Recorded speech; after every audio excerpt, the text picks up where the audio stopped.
نحمده ونصلي ونسلم على رسوله الكريم أما بعد فأعوذ بالله من الشيطان الرجيم بسم الله الرحمن الرحيم إن الله وملائكته يصلون على النبي يا أيها الذين آمنوا صلوا عليه وسلموا تسليما اللهم صل على سيدنا ومولانا محمد معدن الجود والكرم وآلہ وصحبہ وبارک وسلم صلاۃ وسلاما علیک یا رسول اللہ صلاۃ وسلاما علیک یا حبیب اللہ صلی اللہ تعالی علیہ وسلم وعن المقداد انہ سمع رسول اللہ صلی اللہ علیہ وسلم یقول لا يبقى على ظہر الارض بیت مدر ولا بحر الا ادخلہ اللہ کلمۃ الاسلام بعز عزیز وذل ذلیل اما يعزهم اللہ فیجعلهم من اہلها ویذلهم فیدینون لها قلت فیکون الدین کلہ للہ رواہ احمد۔ حضرت مقداد رضی اللہ تعالیٰ عنہ سے روایت ہے، انہوں نے رسول اللہ صلی اللہ علیہ وسلم کو یہ فرماتے ہوئے سنا کہ روئے زمین پر کوئی پختہ یا کچا مکان نہ رہے گا مگر اس میں اللہ تعالی کلمہ اسلام کو داخل کر کے رہے گا، عزت والے کی عزت کے ساتھ اور ذلت والے کی ذلت و خواری کے ساتھ۔ یا تو انہیں اللہ تعالی عزت عطا کرے گا تو انہیں اس کلمہ اسلام کا اہل بنا دے گا، یا انہیں ذلیل کرے گا اور انہیں مجبوراً اس کلمے کی اطاعت قبول کرنا پڑے گی۔ حضرت مقداد کہتے ہیں تو پھر دین سب کا سب اللہ ہی کے لیے ہو جائے گا۔ حضرت مقداد رضی اللہ تعالی عنہ، آپ کا پورا نام ہے مقداد ابن الاسود، فضلاء اور نجبائے صحابہ اکرام میں سے ہیں۔ آپ قدیم الاسلام ہیں۔ حضرت علی ابن ابی طالب رضی اللہ تعالیٰ عنہ سے حدیث روایت کرتے ہیں۔ آپ کو ابن الاسود اس لیے کہتے ہیں کہ اسود نامی شخص کے حلیف یا پروردہ تھے۔ در حقیقت آپ مقداد ابن عمرو بن ثعلبہ کندی ہیں۔ آپ کا انشاءاللہ العزیز تذکرہ مفصل طور پر آگے کسی اور موقع پر کیا جائے گا۔ آج کی جو حدیث پاک ہے اس میں آپ سے جو مروی ہے، کہتے ہیں کہ رسول اللہ صلی اللہ علیہ وسلم کو یہ کہتے ہوئے سنا کہ لا يبقى على ظہر الارض بیت مدر ولا بحر الا ادخلہ اللہ کلمۃ الاسلام۔ کہتے ہیں رسول اللہ صلی اللہ علیہ وسلم نے فرمایا کہ باقی نہ رہے گا کوئی روئے زمین پر اینٹ کا بنا ہوا مکان اور نہ خیمے کا مکان۔ مدر کہتے ہیں میم کے فتح اور دال محملہ کے ساتھ اینٹ، مٹی کا دروازہ، مٹی کا روڑا، اور وبر فتح واو موحدہ اون یعنی خیمہ کہتے ہیں۔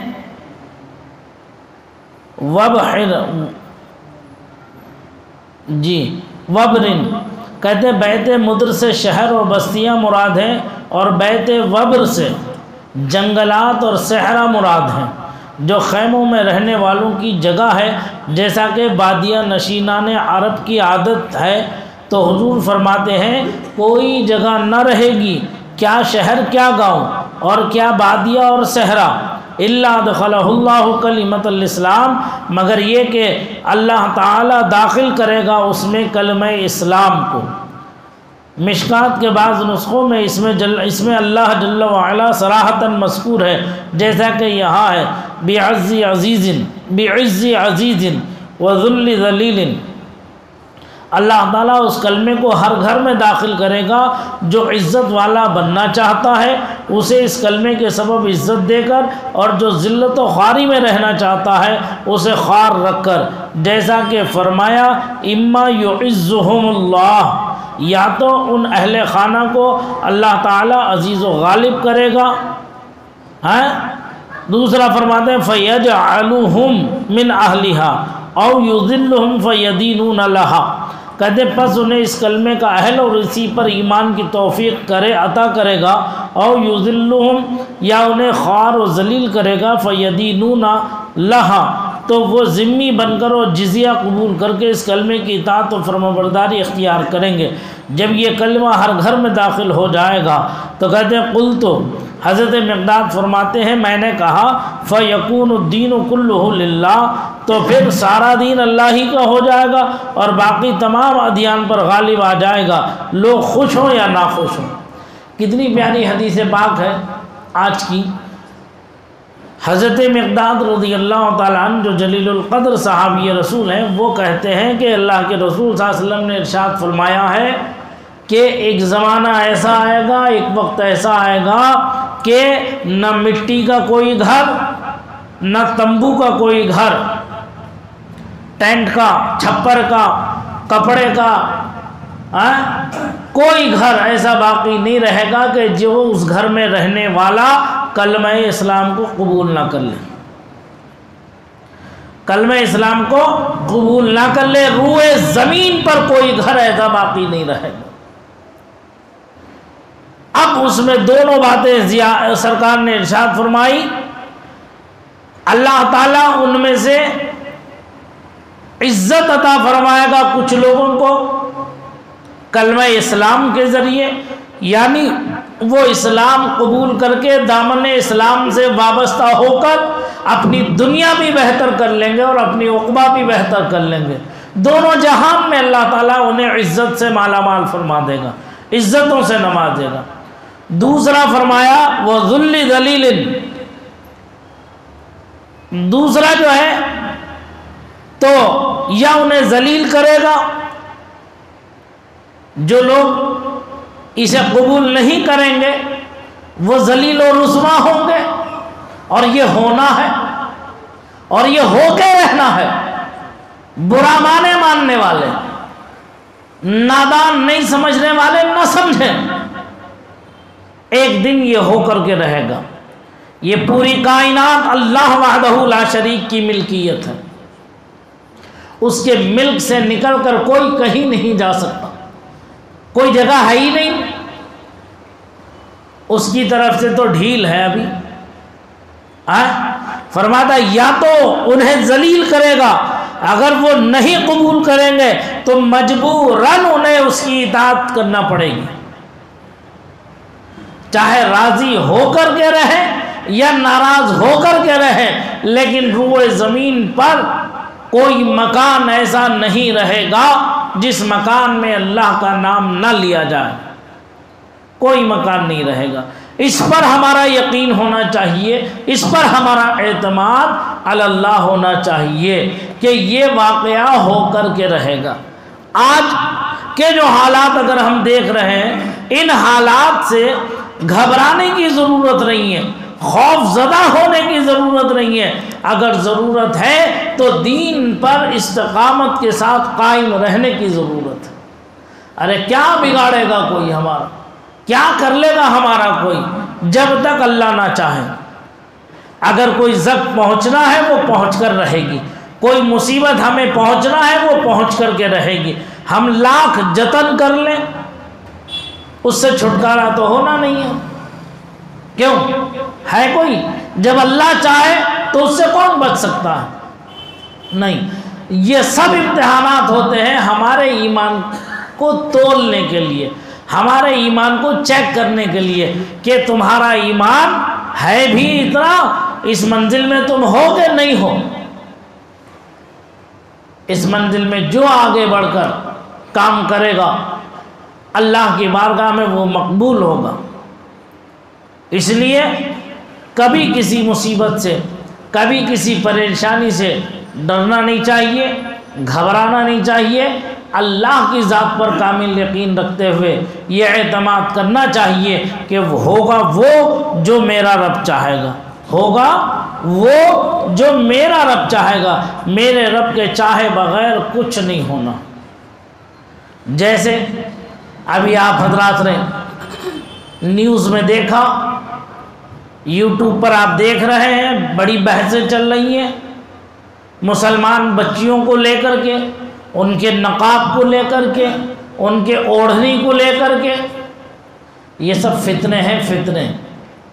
دشمن تمہیں آزمانا چاہ رہا ہے، تمہیں چیک کرنا چاہ رہا ہے کہ تمہارے دلوں میں ایمان کتنا مضبوط ہے۔ آئے دن یہ جو شوشے چھوڑے جا رہے ہیں، یہ سب تمہارے ایمان کے ٹیمپریچر کو ناپنے کے لیے، اسے تولنے کے لیے ہے۔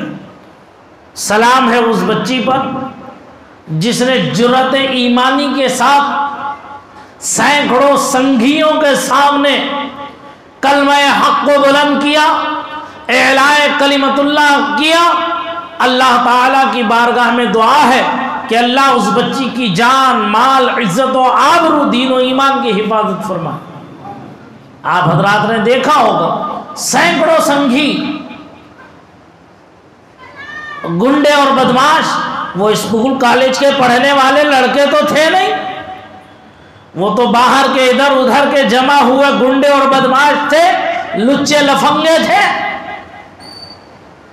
وہ ایک نہتی بچی پر بھوکے بھیڑیوں کی طرح ٹوٹ پڑ رہے تھے، لیکن وارث فاطمہ کی اس کنیز کو سلام ہے، سیدہ کی اس کنیز کو سلام ہے کہ اس بچی نے جرأت کے ساتھ، ہمت کے ساتھ، یہ ہمت اسے آئی کہاں سے، یہ جرأت اسے ملی کہاں سے؟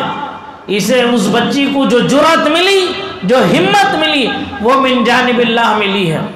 اللہ جسے عزت دینا چاہے اسے کوئی مائی کا لال ذلیل نہیں کر سکتا، اور اللہ جسے ذلیل و رسوا کرنا چاہے اسے کوئی عزت دینے والا نہیں ہے روئے زمین کے اوپر۔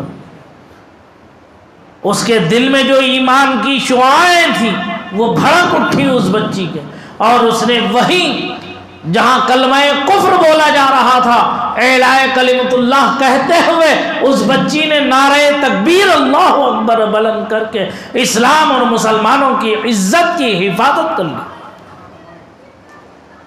اللہ جب کام لینا چاہتا ہے تو مجبور و ناتواں، کمزور و لاچار سے بھی لے لیتا ہے،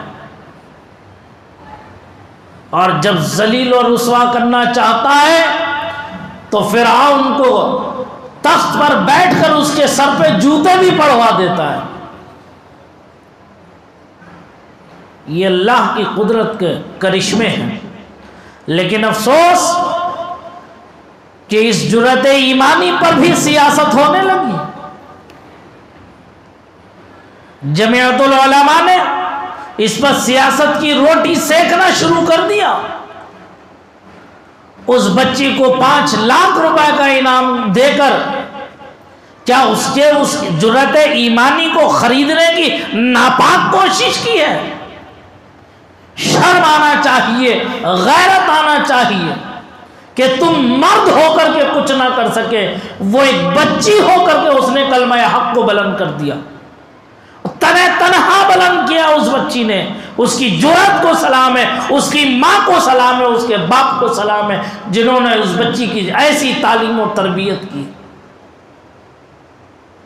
سیاسی روٹیاں سیکھنے کے لیے، ارے اگر تمہارے دل میں مسلمان بچیوں کی اتنی ہی فکر ہے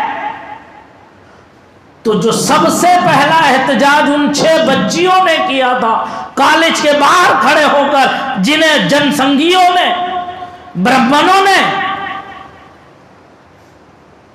اسکول انتظامیہ نے ان بچیوں کو داخل ہونے نہیں دیا تھا، اگر تمہیں آواز اٹھانی تھی تو ان بچیوں کے ساتھ مل کے اٹھاتے، ان کی جرأت کو سلام کہتے، اور ان میں سے ہر بچی کو 5-5 لاکھ روپے دیتے۔ الیکشن کا ماحول بنا رہے ہو دوسروں کے حق میں، مسلمانوں کو کیا بے وقوف سمجھ رکھا ہے؟ بولو، میں کوئی غلط بات کہہ رہا ہوں؟ سوچو، جب درخت کو کاٹا جا رہا تھا کلہاڑی سے، تو درخت نے اس کلہاڑی سے کہا تھا میرا کیا قصور ہے، مجھے کیوں کاٹ رہی ہے؟ تو کلہاڑی نے پلٹ کر جواب دیا تھا، میری کہاں جرت، میری کہاں ہمت، میری کہاں حیثیت کہ میں تجھے کاٹ سکوں، لیکن ذرا یہ تو دیکھ میرے اندر دستہ کس کا پڑا ہوا ہے، میرے اندر دستہ کس کا ہے؟ تیری ہی برادری کا تو دستہ میرے اندر پڑا ہے، جب دستہ پڑا تو میرے اندر جان آ گئی، تبھی میں تجھے کاٹنے چلی۔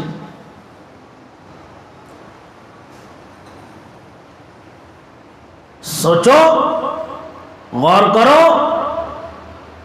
مسلمانوں کو بانٹنے کی ناپاک سازشیں ہو رہی ہیں۔ یہ سازشیں جہاں غیروں کے یہاں پلاننگ ہوتی ہے، وہیں اپنوں کے یہاں اس کا استعمال ہونے لگتا، اپنے کہنے والوں کے یہاں، اپنے کہنے والوں کو چن کے سیاست میں اتار کر مسلمانوں میں انتشار پیدا کیا جا رہا۔ کیا اب بھی مسلمان ہوش میں نہیں آتا؟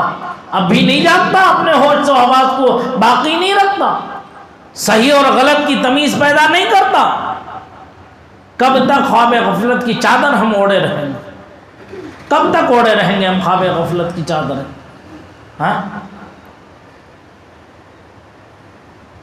ہماری جماعت الامان الحفیظ ایسی سو رہی ہے کہ اس کا تو کہیں نام و نشان بھی نظر نہیں آ رہا۔ درگاہ کے مجاور اپنی ہونڈاونوں میں مست ہیں، چادر اور گاگر میں مست ہیں، بوندی اور نکتی اور بتاشوں میں مست ہیں، اور سیاست دان اپنی سیاست میں مگن ہیں، اور جو علماء حق حق کہنا چاہتے ہیں انہیں صدر و سیکریٹریوں کے ظلم و ستم سے بچنا مشکل ہے، وہ کہہ نہیں سکتے حق بات۔ کیا ہو رہا ہے؟ پھر کون آواز اٹھائے گا قوم کے لیے، ملت کے لیے؟ ہماری قوم کا حال الامان الحفیظ ایسا بے تکا ہے کہ اسے تو کچھ ہوش ہی نہیں ہے، کچھ خبر ہی نہیں ہے کہ دنیا میں کیا ہو رہا ہے۔ صبح آنکھیں مل کے اٹھنا، اعلیٰ حضرت نے کہا ہے دن لہو میں کھونا تجھے، شب صبح تک سونا تجھے، ارے شرم نبی خوف خدا یہ بھی نہیں وہ بھی نہیں۔ کیا ہے یہ؟ کب میری قوم جاگے گی؟ کب میری قوم سنبھلے گی؟ کب میری قوم سدھرے گی؟ کب اپنے بچوں کی حفاظت کا سامان کریں گے؟ کب ہم اپنے ملک میں امن و امان کی بحالی کے لیے قدم اٹھائیں گے؟ آج بھی آئین ہمارے ساتھ ہے، آئین کے دائرے میں، قانون کے دائرے میں رہ کر کے اگر ہم اپنی آواز بلند کریں تو کوئی روکنے والا نہیں ہے۔ ابھی بھی ایسے لوگ ہیں جو قانون کو ماننے والے ہیں، قانون کا پالن کرنے والے ہیں۔